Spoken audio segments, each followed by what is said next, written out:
मैं P S Sandhu, president x central armed police force personal welfare association Punjab, आज की इस वीडियो के थ्रू हम बात करेंगे ओल्ड पेंशन स्कीम के बारे में,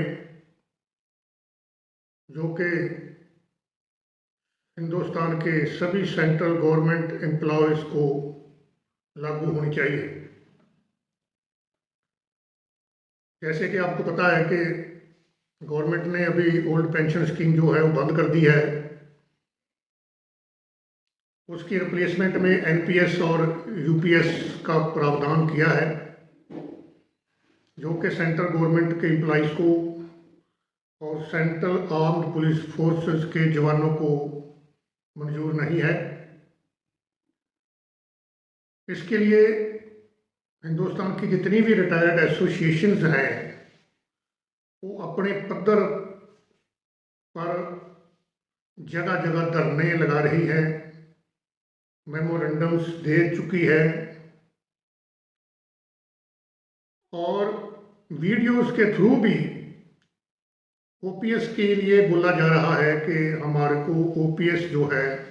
वो बहाल की जाए। पर सेंट्रल गवर्नमेंट ने अभी तक हमारी जो डिमांड है ओल्ड पेंशन स्कीम को बहाल करना, उसके ऊपर कोई कार्रवाई जो है वो नहीं की है और ना ही ओल्ड पेंशन स्कीम को बहाल किया है, जिसकी वजह से सेंट्रल गवर्नमेंट के retired employees, central armed police forces के सर्विंग जवान, उनके मोराल के ऊपर काफ़ी असर पड़ रहा है। और हमने भी अपनी एसोसिएशन की तरफ से बहुत सारी वीडियोस डाली है कि हमारे को ओल्ड पेंशन स्कीम ही मंजूर है और उसी को लागू किया जाए। हम लोग भी जगह जगह जहाँ धरने ऑर्गेनाइज होते हैं वहाँ जाते हैं, मेमोरेंडम्स हम देते हैं, डीसी लेवल पर देते हैं, मिनिस्टर्स लेवल पर भी देते हैं। वीडियोस के थ्रू भी हम गवर्नमेंट तक आवाज़ उठाते रहे हैं और अभी भी उठा रहे हैं कि ओल्ड पेंशन स्कीम जो है उसको बहाल किया जाए। जैसे कि अभी ऑपरेशन संदूर चला था और उसके अंदर भी हमारे माननीय प्रधानमंत्री श्री नरेंद्र मोदी जी ने और माननीय गृह मंत्री श्री अमित शाह जी ने और डीजीएमओ ने भी बॉर्डर सिक्योरिटी फोर्स की बहुत सराहना की है कि बॉर्डर सिक्योरिटी फोर्स ने ऑपरेशन संदूर के दौरान आर्मी के साथ कंधे से कंधा मिला के दुश्मन का टाकरा किया, जिसकी वजह से दुश्मन का बहुत सारा नुकसान हुआ। ये पहली बार हुआ है हिंदुस्तान के अंदर कि एक प्राइम मिनिस्टर जो है वो अपनी फोर्स को इतना उत्साह किया है, उस फोर्स का धन्यवाद किया है। हमारा ये कहना है कि जब वेरियस हाई कोर्ट्स ने भी, इवन सुप्रीम कोर्ट ने भी ये बोल दिया है कि सेंट्रल आर्म्ड पुलिस फोर्स जो है वो आर्मड फोर्स है यूनियन ऑफ इंडिया के, तो फिर हमारे सेंट्रल आर्म्ड पुलिस फोर्स को वो सारे सहूलतें, वो फाइनेंशियल बेनिफिट्स क्यों नहीं दिए जा रहे जो कि आर्मी, नेवी और एयरफोर्स को दिए जाते हैं। हम माननीय प्रधानमंत्री जी से ये बेनती करते हैं कि एक कमेटी गठित की जाए जो एग्जामिन करे, पूरी डिटेल्स कलेक्ट करके कि सेंट्रल गवर्नमेंट एम्प्लॉइज़ को ओल्ड पेंशन स्कीम ही बेनिफिटेड है, ताकि ओल्ड पेंशन स्कीम को बहाल किया जाए। ओल्ड पेंशन स्कीम को ना बहाल करने की वजह से सेंट्रल आर्म्ड पुलिस फोर्सेस के जवानों के अंदर और सेंट्रल गवर्नमेंट के एम्प्लॉइज़ जो हैं उनके अंदर काफ़ी रोष है। तो इसलिए मैं आज की इस वीडियो के माध्यम से ये बताना चाहता हूँ गवर्नमेंट को कि प्लीज़ कृपा करके ओल्ड पेंशन स्कीम को जल्दी से जल्दी बहाल किया जाए। और इसके साथ ही मैं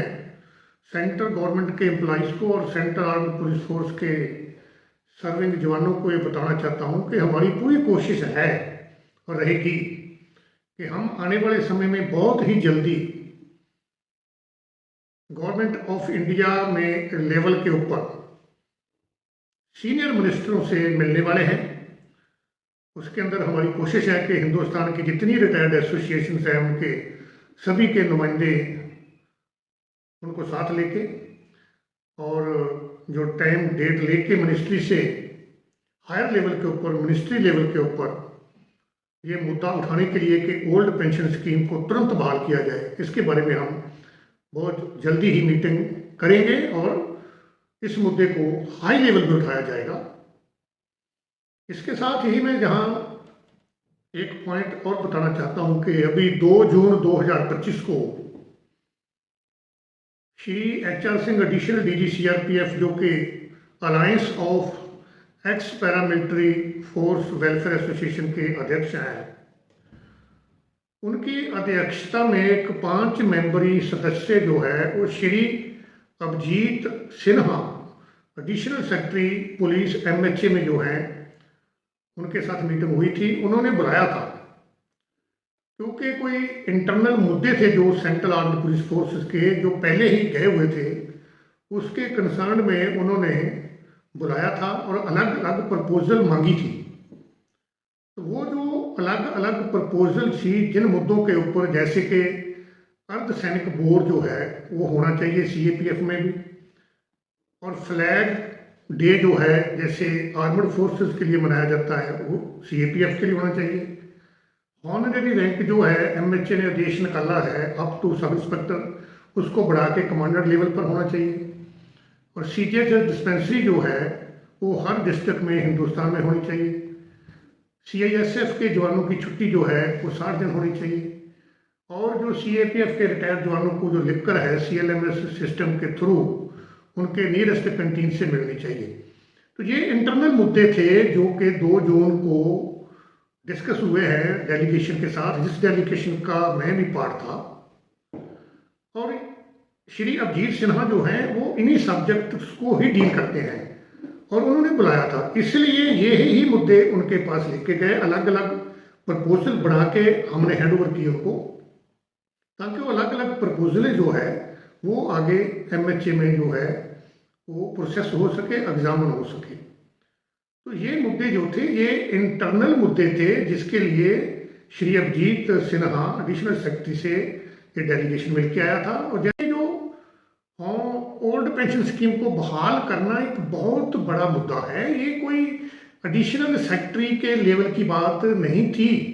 कि हम उनसे बोलते कि ओल्ड पेंशन स्कीम को बहाल किया जाए। ये तो उनसे इसलिए मीटिंग हुई थी क्योंकि वो जो है CAPF को डील करते हैं और ये इंटरनल मुद्दे हैं। आप ये मानते हो कि अगर ओल्ड पेंशन स्कीम बहाल हो जाएगी तो ये जो मुद्दे हम डिस्कस करके आए हैं क्या ये भी बहाल हो जाएंगे, इन पर कार्रवाई हो जाएगी? इसलिए ये जो इंटरनल मुद्दे थे ये इंटरनल मुद्दे ही डिस्कस हुए हैं। और यहाँ मैंने आज इस वीडियो से ये क्लियर किया है कि ओल्ड पेंशन स्कीम के बारे में हायर लेवल में किसको मिलना है और इंटरनल मुद्दे जो हैं CAPF के उसके लिए किसको मिलना है, ये तो अलग अलग 2 रास्ते हैं, 2 चैनल हैं। तो मेरा आज का इस वीडियो में बताने का यही मतलब था कि OPS जो है बहाल होना बहुत ज़रूरी है। OPS की हमारी रिक्वायरमेंट है सेंट्रल गवर्नमेंट के एम्प्लॉइज़ की, और हम माननीय प्रधानमंत्री मोदी जी से बेनती करते हैं कि ओल्ड पेंशन स्कीम को जल्दी से जल्दी बहाल किया जाए ताकि सेंट्रल गवर्नमेंट के एम्प्लॉइज़ का जो है वो मोराल